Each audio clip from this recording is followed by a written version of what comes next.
La pitié dangereuse de Stéphane Zweig, page 181. Je me levai, quoique ces révélations m'eussent comme étourdi. Il se passait en moi quelque chose de bizarre. J'étais en même temps extrêmement agité, et même mes sens étaient plus éveillés que jamais, car j'éprouvais dans mon cerveau une sourde pression. Je me rappelais qu'au milieu de son récit, j'avais voulu poser une question au docteur, mais j'avais manqué de présence d'esprit. C'était au sujet d'une chose bien précise.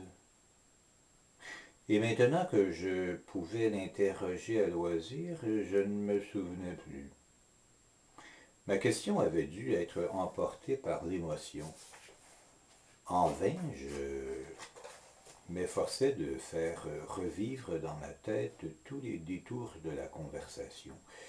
C'était comme lorsqu'on ressent une douleur sans pouvoir parvenir à la bien localiser. Pendant que nous traversions la taverne, déjà à moitié vide, je luttais encore pour me souvenir. Il avait raison. Entre les maisons endormies, l'air s'était toujours calme et étouffant, mais dans le ciel de lourds et sombres nuages chassaient de l'est à l'ouest, masquant parfois une partie de la lune qui prenait peu à peu une teinte jaunâtre. Déjà la moitié du firmament était couverte. Telle une immense tortue, la masse compacte de nuages avançait toujours, parfois illuminée par des éclairs lointains.